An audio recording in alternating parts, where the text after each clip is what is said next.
Welcome to R Says Bestof, where someone just dropped the most brutal truth bomb about privatization that's going to make you question everything you thought you knew about efficiency. Our next Reddit post comes from Nikki Commerce, who absolutely destroyed every politician's favorite talking point about privatizing essential services. So I saw this comment from Nikki Commerce that absolutely destroyed everything I thought I knew about privatization. And I need to share this because it's some real talk that everyone needs to hear. The comment was on a post about Thames Water using emergency loan documents. And this person just laid out exactly how privatization works in the real world. They said, privatization is more efficient once. When you migrate from being a service which costs money to provide for the customer to a profit generator, you will always be able to serve more people and bleed. Those people are providing the same level of service to the same set of people. They weren't strictly required, but when your goal is to provide service, not generate profit, you tend to do what needs to be done. But here's where it gets dark. They continue. Your eager young MBA comes in and he can indeed slash a few thousand jobs and spend much less on maintenance. He knows that service can suffer up to the point where the customer draws the line. He can make everything worse, save all that lovely cash, just as long as the customer is grumpy but not yet angry and he's safe. And then the kicker. What he can't do is repeat the exercise next year. He's already trimmed the fat, so now in his quest for profits, he starts cutting away at muscle and bone. Every day the CEO he has given to milk is getting thinner and more bony. Of course, he could invest in more feed for it, but then his board members will ask why there's a big bill for feed and less profit this year. The final truth bomb. If a customer can't willingly and quickly choose a provider who is better or cheaper, then you have a monopoly. If you have a company that is too big to fail and gets bailed out by the government, then you have a monopoly. If you're running the provision of water as a profit-making enterprise, then you fucked up. Look, this comment is absolutely perfect because it explains exactly what's happening to essential services everywhere, and people need to wake up to this scam. First off, that MBA strategy? That's straight-up sociopathy with a business degree. This person literally calculated how much human suffering they can cause before people revolt. They're not running a business, they're running a hostage situation with quarterly reports. But here's what really gets me. The whole efficient privatization lie that politicians keep selling us. It's efficient exactly once, just like this person said. Year one looks great because they cut all the waste. But what they're really doing is cutting everything that made the service actually work for people instead of shareholders. The cow metaphor this person used is brutal but perfect. They milk it until it's skin and bones, then act shocked when there's no milk left. Except we're talking about water, electricity, roads, stuff people literally need to survive. What really bothers me is how predictable this whole playbook is. Promise efficiency, cut jobs, slash maintenance, blame market conditions when everything falls apart. Rinse and repeat. And somehow politicians keep falling for it, or they're getting paid to pretend they fall for it.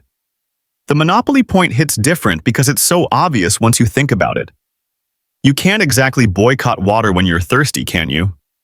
When your tap runs brown or your electricity gets cut off, you're not browsing Amazon for alternatives. You're just screwed. As someone who's watched this happen in my own city, this hits hard. The private company came in with fancy presentations about innovation and efficiency. 3 years later, our water bills doubled and the service got worse. But hey, at least the shareholders are happy, right? This is why some things shouldn't be profit centers, period. When you privatize essential services, you're basically saying, let's see how much we can squeeze people before they break. That's not capitalism, that's extortion with a corporate logo. The fact that this person had to explain this in a Reddit comment instead of hearing it from politicians or news media shows how broken our public discourse is about this stuff. We're getting better analysis from random internet users than from people whose job it is to inform us. Nikki Commerce gets 0 out of 5 buttholes, dropped absolute truth bombs that everyone needs to hear. The MBA executives implementing this playbook get 5 out of 5 buttholes, calculating human suffering as acceptable business expenses. Politicians who sold out public services get 4 out of 5 buttholes, either corrupt or stupid enough to believe corporate fairy tales. The CEOs demanding more profits from essential services get 5 out of 5 buttholes, Psychopaths in suits treating basic human needs like commodities. Our next Reddit post is Redditor. Explains why they're not having kids, and it's the most brutally honest take on modern life you'll hear today. You know what? Tough shit shouldn't have made trying to live so fucking arduous and difficult and tedious. I've spent 3 days trying to get ahead of the billing department at a local clinic to pay a bill that should have been covered by insurance. I have to harass and beg just to get an appointment, so when the RFE happens, I have paperwork I can point to. I have to fight with Verizon because they tried to make a price hike without telling me and spent hours and hours trying to rectify it. Every single day. It's something. Yes, it's expected that we have to live, but shit is so turbulent.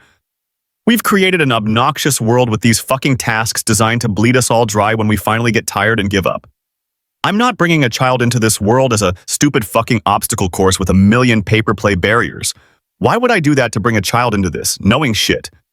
I have this 96 barriers I sacrifice what little time I have for a little human, especially since I'll never see how blessed I'd be too busy working myself to death. Fuck this society. We deserve so much better than this. Look, I felt this post in my soul, you guys.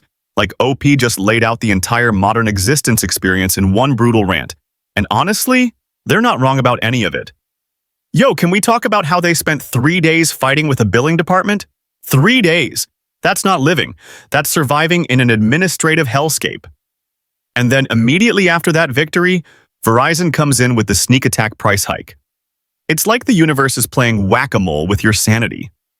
I love how OP calls it a stupid fucking obstacle course with a million pay-per-play barriers, because that's exactly what it is. Everything costs money, everything requires paperwork, everything needs 3 forms of verification and a blood sacrifice to get done. Want healthcare? Jump through hoops? Want internet? Surprise price increase. Want to exist peacefully? Sorry, that'll be $49.99 plus processing fees. And here's the thing that really gets me. OP's logic is actually sound. They're saying, I can barely keep my own head above water. Why would I bring a kid into this chaos? That's not selfish, that's self-aware.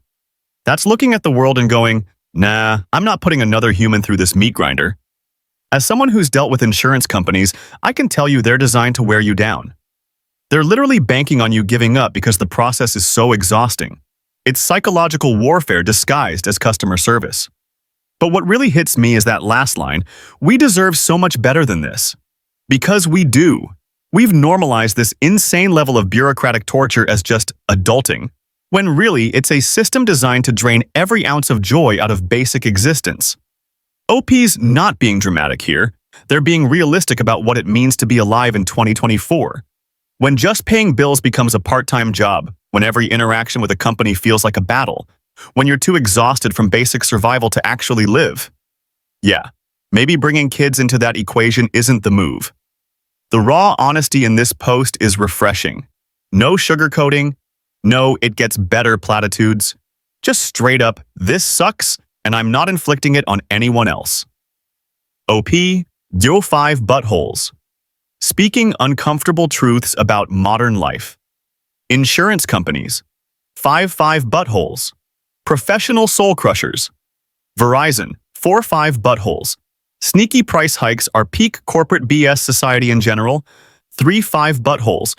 We really did create this mess, didn't we? Our next Reddit post is local news journalist exposes how corporate media is systematically destroying real journalism. From the inside. Okay, so I'm about to say something that's gonna sound like conspiracy theory bullshit, but I swear I'm not one of those people. I don't think the moon landing was fake or that birds aren't real or whatever. But I've been working in local news for like 8 years now, and I'm starting to see some patterns that are concerning. So here's what happened that made me finally want to post about this. Last month, our station got bought out by this massive media conglomerate. I won't name names because I like having a job, but it's one of the big ones. Within 2 weeks, we got this memo about editorial guidelines and brand consistency. At first, it seemed normal, you know? Every company has guidelines. But then I started noticing things. Stories that we used to cover, local government corruption, environmental issues, labor disputes, suddenly weren't making it to air. Not because they weren't newsworthy, but because they didn't fit the brand message. Then came the talking points. Literal talking points that were supposed to work into our coverage. Not facts, not research, just phrases and angles that someone in a boardroom decided we should push. And if you've been watching local news lately, you've probably heard the same exact phrases on multiple stations across the country. That's not a coincidence. The breaking point for me was when we had to kill a story about a local factory polluting the water supply. Great story, solid sources, real impact on the community. But the factory's parent company advertises with our parent company, so suddenly it's not news anymore. I'm watching my colleagues, good journalists who got into this to inform people, slowly turn into corporate mouthpieces. And the worst part? Some of them don't even realize it's happening. They think they're still doing journalism. This isn't just about left versus right politics either. It's about corporate interests controlling what information reaches the public, whether it's downplaying climate change, promoting certain politicians, or just making sure nobody asks too many questions about where the money comes from.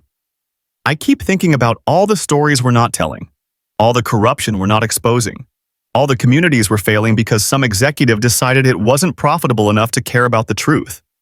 Maybe I'm being dramatic, but it feels like we're losing something essential here. Local news used to be the watchdog for communities. Now we're just another product being sold to the highest bidder. I don't know what the solution is. I can't quit because I have a family to support. But I can't keep pretending this is normal either. Anyone else seeing this stuff in their newsrooms? Look, this post just hit different, you guys. OP is basically confirming what a lot of us have been feeling, but couldn't quite put our finger on. That local news has become this weird corporate puppet show. Yo, the fact that they're an actual journalist speaking from the inside makes this so much more credible. This isn't some random person theorizing. This is someone who's literally watching their profession get gutted in real time. And that memo about brand consistency? That's corporate speak for, we're about to control what you can say. What really gets me is how they describe their colleagues becoming corporate mouthpieces without even realizing it. That's some dystopian shit right there. Like, these people probably went to journalism school dreaming of being the next Woodward and Bernstein, and now they're reading talking points from a boardroom. And that story about the factory pollution getting killed? That's exactly the kind of local corruption that news is supposed to expose. But when the same company that owns the factory also owns the news station, suddenly it's not news anymore. It's just bad for business. As someone who grew up watching local news with my grandparents, this hits me hard. Local news used to be this trusted voice in the community. The people who would hold city council accountable and investigate when something smelled fishy. Now it's just another advertising vehicle. The scariest part is how systematic this is. OP mentions hearing the same phrases on multiple stations across the country. That's not organic journalism. That's coordinated messaging. It's like someone realized they could control the narrative by just buying up all the local stations and feeding them the same script. What really breaks my heart is OP saying they can't quit because they have a family to support. That's the trap, right? Good people with good intentions getting stuck in a system that's designed to compromise their integrity one paycheck at a time. This isn't even about political bias. It's about corporate control of information. Whether you're left, right, or somewhere in between, you should be concerned when profit margins start determining what counts as news. OP 05 buttholes. Brave whistleblowing from inside the system. Media conglomerates. 5 buttholes. Systematically destroying local journalism. Corporate executives. 4 buttholes. Putting profits over public interest. The system. 4 buttholes. Allowing essential calm. Our next Reddit post is, Redditor asks why we don't put solar panels over parking lots, and the answer will make you question everything about American infrastructure. Okay, so this is going to sound like I'm complaining, but I swear I'm not. I'm just confused and maybe a little pissed off at how stupid our infrastructure is. So I was sitting in my car yesterday at the Target parking lot, and it was like 95 degrees, right? My car felt like a fucking oven even though I'd only been shopping for like 20 minutes. And I'm sitting there sweating my ass off, looking around at this massive parking lot that's just baking in the sun. And it hit me. Why the hell aren't these parking lots covered with solar panels? Like, it seems so obvious that I started wondering if I was missing something huge. Think about it. We have these giant concrete heat islands everywhere. Walmart, Target, malls, Airports literally everywhere, just sitting there absorbing heat all day and making everything hotter. But we could put solar panels over them, generate clean energy, and give people shade to park under. It's like the most obvious win-win situation ever. So I did some research when I got home because this was bothering me. Turns out it's actually a thing. They're called solar canopies or solar carports. Some places do have them. There's a Walmart in California that has them, and apparently some airports too. But it's like maybe 0.1% of parking lots in America. The reasons they're not everywhere seem to be 1. It costs more upfront than just slapping panels on a roof. 2. The structures have to be engineered to handle wind and weather. 3. Maintenance is harder because you need to clean them and they're higher up. And 4. Apparently there are zoning and permitting issues in some places. But those all seem like solvable problems? The upfront cost pays for itself over time with the energy savings.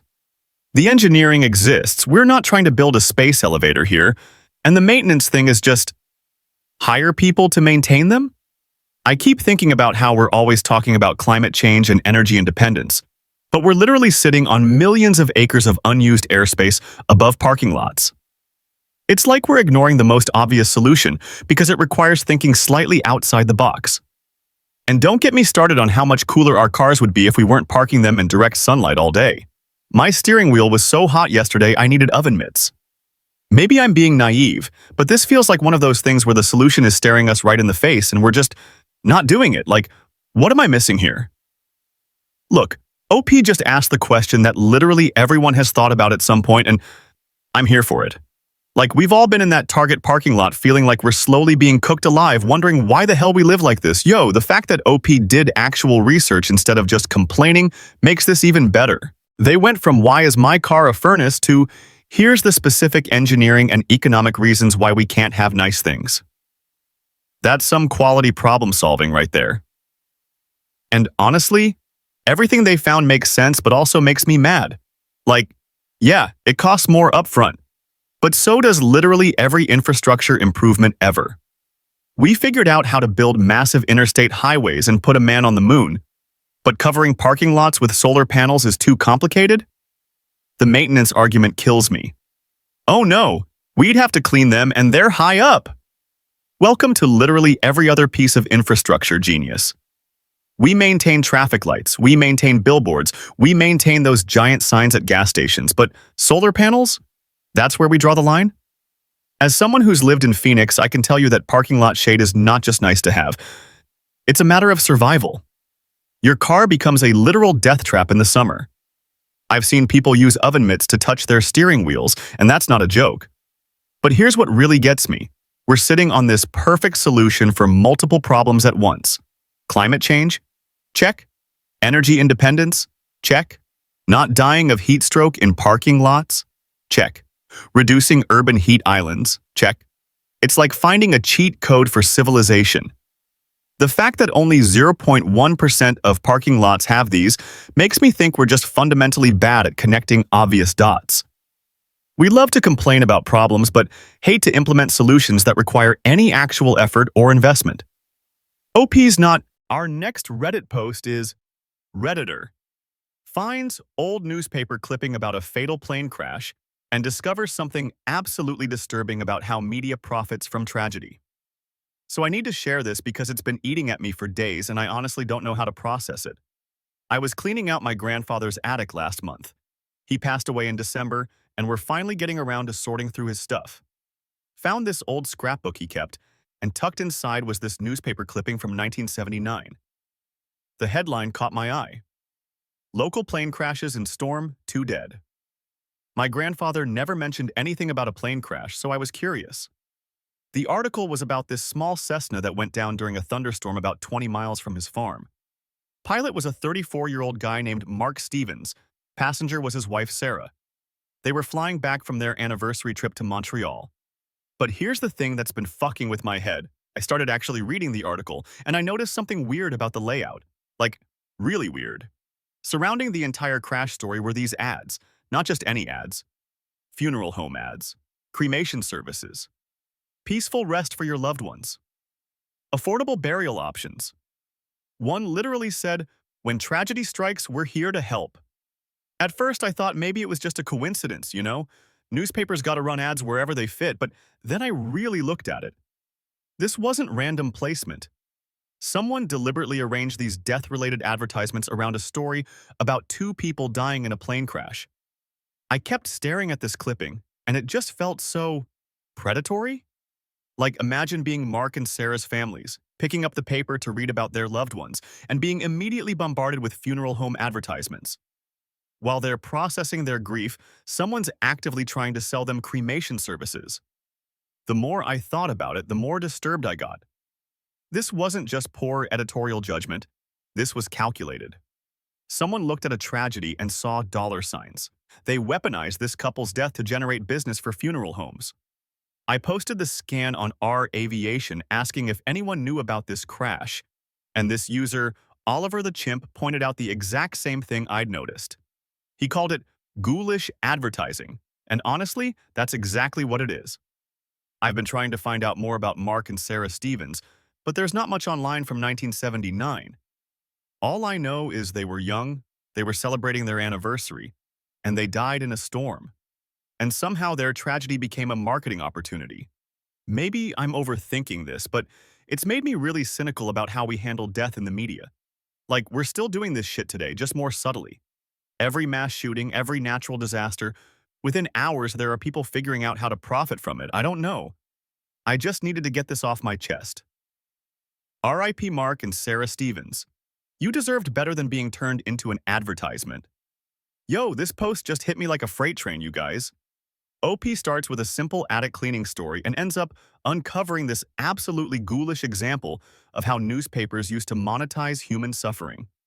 Look, I've worked in advertising, and let me tell you, ad placement is never accidental, especially in 1979 when everything was done by hand. Some editor looked at that page layout and thought, you know what would be perfect next to this tragic death story? Funeral home ads. That's not coincidence, that's capitalism eating its own soul. Can you imagine being the Stevens family? You're already devastated. You pick up the paper to read about Mark and Sarah, and bam! You're getting pitched cremation services while you're trying to process your grief. That's not just poor taste, that's psychological warfare disguised as newspaper layout. What really gets me is how OP went from innocent genealogy research to having this existential crisis about media ethics. That's some heavy stuff right there. They literally found evidence of how tragedy gets packaged and sold to the public, and it's eating at them, as it should. And shout out to Oliver the Chimp for validating OP's reaction. Sometimes you need someone else to confirm that yes, what you're seeing is actually as fucked up as you think it is. This whole thing is like a time capsule of editorial dysfunction. But here's the scary part. We're still doing this today. Every major tragedy, within hours there are people trying to figure out how to profit from it. At least now we pretend to have some boundaries about it. OP's absolutely right to feel disturbed by this. Mark and Sarah Stevens were real people with real families, and their deaths got turned into a business opportunity. That newspaper essentially said, hey, these people died horribly. Want to buy some funeral services? The fact that OP's trying to honor their memory by learning about them shows they've got a good heart.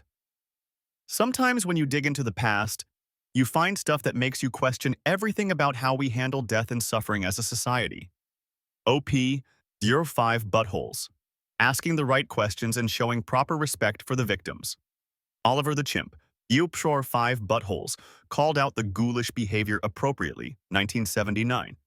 Newspaper editor, 505 buttholes, deliberately profiting off fresh tragedy. The funeral homes, 3-5 buttholes, probably didn't choose the placement but definitely benefited from OI, IT,